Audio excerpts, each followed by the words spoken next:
Hi everyone, Kelly here, and today I wanted to share with you my top 10 books of the 2010s. I figure I should get this video done before January ends, since we're moving into a new decade that I needed to finish up the last one. And I wasn't originally going to do this video because I have a really horrible memory, and I was thinking, how am I going to remember my favorite books from like the last 10 years? Because I just don't remember things necessarily over a couple years ago. But then when I really started thinking about it, I realized that the books that would be my favorites from those years would be ones that stuck with me, ones I kept, ones that I probably revisited and reread and stuff like that. So it actually wasn't too hard to pick a top 10. There are a couple of these I haven't reread, so I might not remember all the details.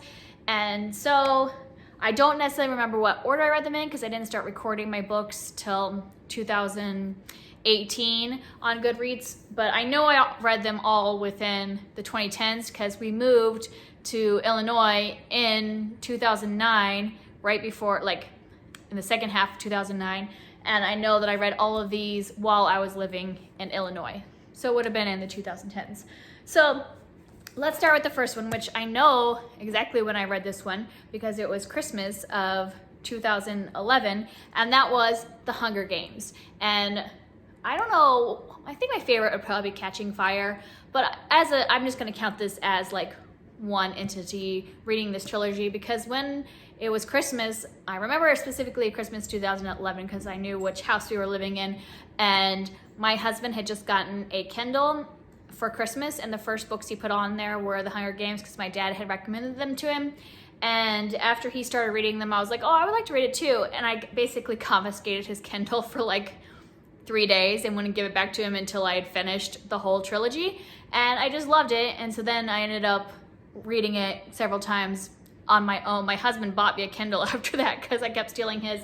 And I ended up reading it a few times. I think I've read it 3 times total.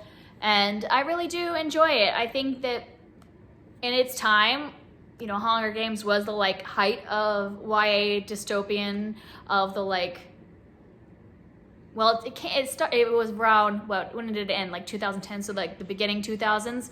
And I just think it still holds up and fun. I haven't read it recently, but I do plan on rereading it now that I have this nice version. I'm not sure when, but I just enjoy the story. I found it fun. And then next I have Book of a Thousand Days by Shannon Hale. I've read this book a million times, so yes, it is definitely one of my favorites. This is a middle grade novel about a young girl named Dashti who becomes a maid for a lady, and the lady gets in trouble with her father because she won't marry this horrible man that her father wants her to marry. And so the father locks up both the lady and the maid Dashti into a tower to live there for, I think he puts them in there for 7 years is what they're supposed to be in there for, to punish his daughter, and the maid just gets punished along with her. And this is written in like journal writings. Let me see if I can find like a heading. So it's all like, you know, day 13, and she puts little pictures in and stuff like that. And it's all from Dashti's point of view, writing about her time in the tower and then what happens after and all that stuff. And I just love this. I love Dashti as a character, the way she's loyal to her lady, but then also has a personality of her own and starts like, you know, fighting back about what's happening, her strength and everything. I just really love it. There's a little bit of like magical elements. I just love Shannon Hale, and this is probably one of my favorite books of all time. The cats are going crazy. Sorry if you hear that. They're like having a whole fight in the background. So that's what's going on. So yes, I love this book. I've probably read it at least 10 times. And hope to read it again this year because I just love it. Next, I have Garden Spells by Sarah Addison Allen. I went through a whole Sarah Addison Allen phase in the 2010s where I read basically every single one of her books. I have read everything that she's written except for I think she did like a short story collection that I didn't read. But all of her novels I read in the 2010s, and this is my favorite.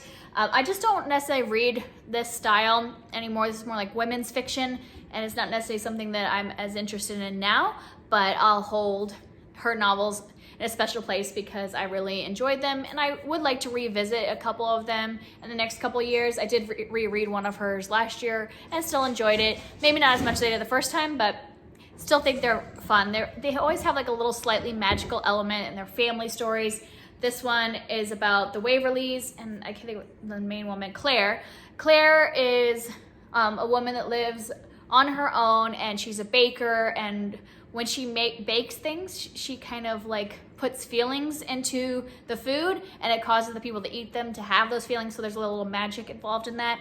But then all of a sudden her sister that she hasn't talked to in a long time shows up and wants to live with her and brings her little niece with her, and so kind of changes Claire's life, kind of opens her up to family and love and all that stuff.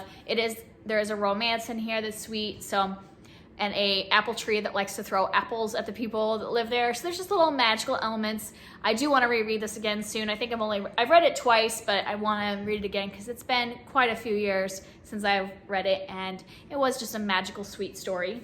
Next, I have a book that kind of surprised me by having it be as one of my favorites, but when I looked at my shelf, I'm like, I really loved that book and the feelings I had when I was reading it. I don't know how I'd feel if I reread it again, but at the time I loved it, and that is Homer's Odyssey by Gwen Cooper. And this is all about a little cat named Homer who was blind and gets adopted by Gwen, so this is nonfiction, and just the things that happen with this cat in her life, how he affects her. He's such a brave little cat. Like, it's silly, but there was a part of this book that caught me off guard, and I just was at work reading this in my lunch break and was bawling, like tears like streaming down my eyes, and I was like, this is ridiculous, I'm reading a book about a cat. But the cat just does a lot of really brave things, and there's just a lot of touching stuff in this book. And like I said, I don't know how I'd feel about it now, but at the time it really hit me emotionally, and I really loved this sweet story about this cat. And I'm a sucker for little black cats. As you probably know, I have 3 of them, so yeah, that one will hold a special place for me. And then next was one that started me on a whole series that I've really enjoyed, and that is A Beautiful Blue Death by Charles Finch. He writes this Charles Lennox mystery series, and this is the first one of the series where we are introduced to Charles Lennox. He's a gentleman in the 1860s, and he's a man of leisure, but he's decided that he wants to become a private detective, and so like it's him solving crimes, even though it's kind of frowned upon by the other people of his stature. And it's just kind of they're sweet, cozy kind of mysteries. I mean, there is like bad stuff that happens and murder and all that stuff, but it's very also much about life in a gentleman's house in the 1800s, his relationship with his butler and the other people in his household and his friends and family and all that stuff. And there's, a lot of stuff about Parliament and things. So they are pretty cozy, but I just have really enjoyed reading them. I think I've read about 8 or 9 of them so far and want to continue the series. But this first one I think has actually been the best of the whole series. So I really enjoyed it, and I would recommend it if you like a little more cozy Victorian type of mystery. This is written modern day, but has that very style of the Victorian time, since that's when it takes place. And then next I have another nonfiction, and this one was definitely one that like hit me really hard, and that is Left to Tell by Immaculée Ilibagiza. And this is all about Immaculee's experience during the Rwandan genocide. So she was obviously living during the time of that genocide, and a lot of her family was killed, and she ended up hiding inside a bathroom with, I can't remember how many other women there were, maybe 9 other women were hiding in this little tiny bathroom for like 90 days while they could hear people outside of the home like killing other people, and they were just hiding in this tiny little room that whole time, being saved by somebody whose house they were in and being kept hidden. And just how she got through that experience, and knowing that there were people coming to try to kill her and everything. And it is a really powerful, impactful story, because I didn't know much about the Rwandan genocide. I mean, I knew that it was a really horrible thing, but this gives a little background about the different groups and why it started and how it kind of kept going, and like what was going on in the country that could have resulted in like neighbors killing each other. It just seems like impossible that could actually happen, and to like hear about it firsthand from somebody that was like in that moment of fear of being killed and all that. And just this is very like Christian focused, in case that's not something you're interested in, because kind of what gets her through is her belief in God and praying and all that stuff. I have not reread this book because I just don't think I could put myself through it again anytime soon, but I would highly suggest it. I think it is a very impactful story to hear about this, because especially in America, where sometimes we feel like we're separated from some of the horrors that are happening in the world, and I think it's important for us to know what's happening in other countries. Obviously this happened a while ago, but you know, things like that are still happening across the world, and we should hear about it. So then next I wanted to talk about The Hound of the Baskervilles by Sir Arthur Conan Doyle. And this was the first ever book I read about Sherlock, with Sherlock Holmes in it. And I just picked it up from the library thinking, oh, I should try a Sherlock story. I like the adaptations that I've seen, like the movies and television show and stuff like that. I didn't know if I would like it because at that time I wasn't reading a lot of classics. And I just like totally fell in love with it and like couldn't put it down. I loved the atmosphere. That book especially is very atmospheric because it takes place like in the country and in the tours and all that stuff. And so, and there is a lot of atmosphere because they're, you know, hiding from this giant hound and stuff like that. That's kind of like this mystery in the like wilderness. And it just really hooked me, and it made me want to start the series from the beginning. So now I'm reading them in order. I do think I'm going to be rereading this book this year because it's like I have one more Sherlock Holmes book set of stories to read, and then this one will be the next one. So it'll definitely get reread in 2020, and I'm really looking forward to it now that I have some more background on how, you know, Watson and Sherlock met and their relationship up to this point.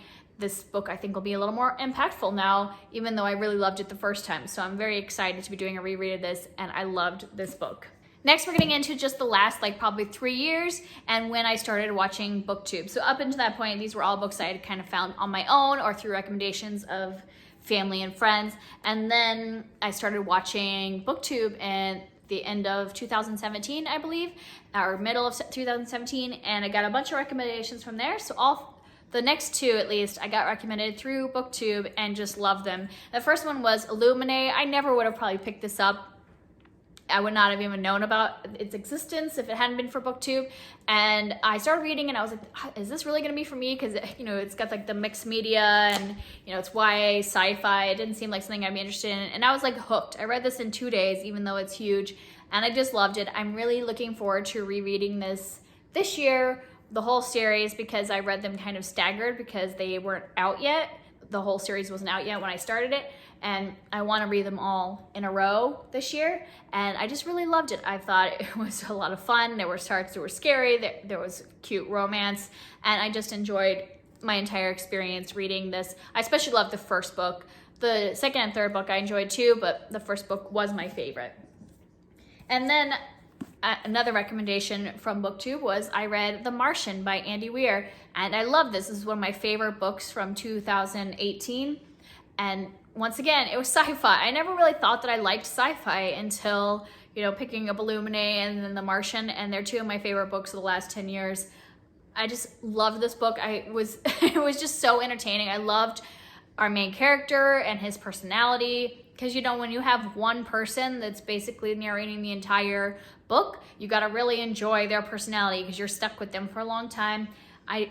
You know, like you kind of know what's going to happen probably when you're reading this, but I was still like in suspense the whole time of how he was going to get himself off of Mars and like what was going to happen moment to moment. And I just really enjoyed my experience of reading this. I don't think I'm going to reread this year. I'll probably wait a little while because I remember it pretty distinctly and don't think I need to reread yet.